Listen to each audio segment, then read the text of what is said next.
সন্তান তার মাকে হত্যা করে 50 টাকার জন্য।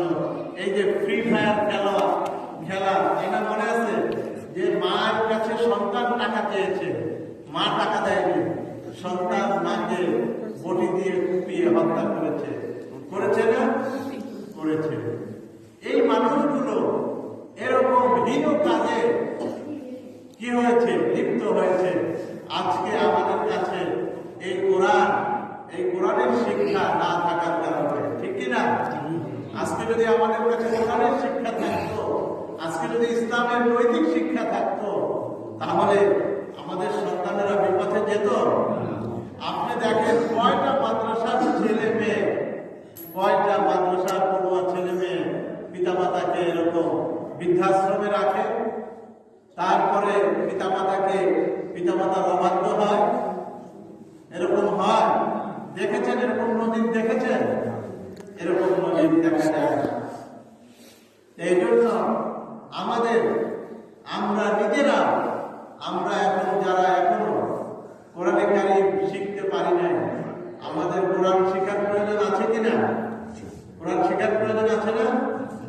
আল্লাহর নবী বলেন যে কোরআন শিখল এবং কোরআন অনুযায়ী নিজের জীবন পরিচালনা করল, হালালকে হালাল বলল, হারামকে হারাম বলে দূরে সরে গেল, হারাম থেকে নিজেকে বিরত রাখল, হালাল উপার্জন, হালাল রিজিক ভক্ষণ করল, আল্লাহ রাব্বুল আলামিন তাকে জান্নাতে প্রবেশ করাবে। আল্লাহ তাকে কোথায় প্রবেশ করাবে? জান্নাতে প্রবেশ করাবে। সুবহানাল্লাহ। যে কোরআন পড়ল, কোরআন বুঝল, কোরআন অনুযায়ী নিজের জীবন পরিচালনা করল, আল্লাহ তাকে এই কি দিচ্ছেন? আল্লাহ নিজে বলছেন আদখালাহুল্লাহুল জান্নাহ। আদখালা ইয়াদখিলু ইদখালা। এটা যে ফেল, এই ফেলের ফাইলকে আদখালার ফাইল হচ্ছে স্বয়ং আল্লাহ। কে বলছেন? আদখালাহুল্লাহুল জান্নাহ।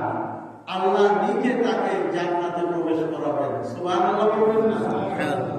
তাইলে এত বড় খোশখবরি যে কোরআন তেলাওয়াত করলো, কোরআন অনুযায়ী জীবনযাপন করলো, সন্তানকে কোরআন শিখালো, কোরআন অনুযায়ী জীবনযাপন করলো, তাকে আল্লাহ নিজে কি করবেন?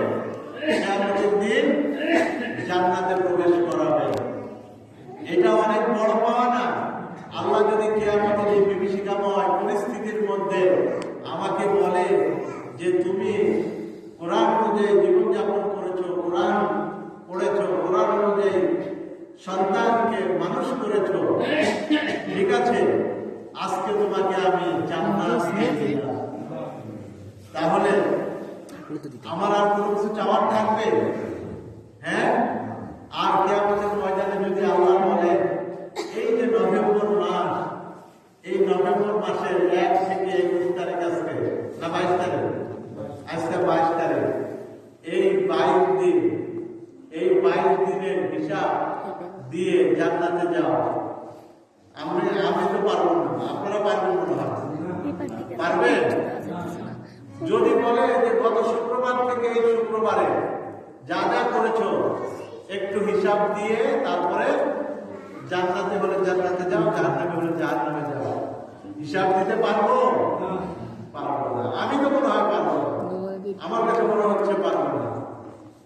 এই জন্য আল্লাহ রাব্বুল আলামিন যাকে জান্নাতে দিতে চাইবেন, আল্লাহ নবী বলেন আল্লাহ তাআলা যার হিসাব সহজ করে দিবেন,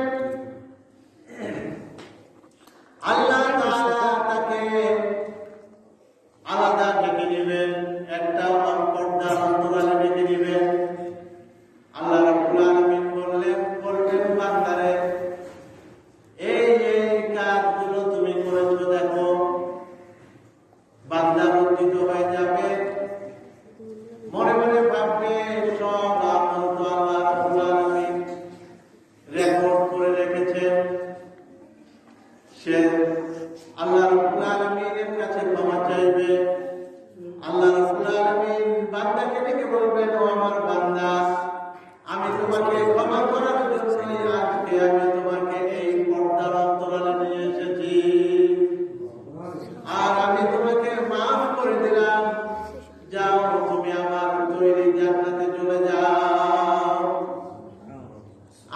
এইভাবেই তো জান্নাতে যেতে চাই নাকি?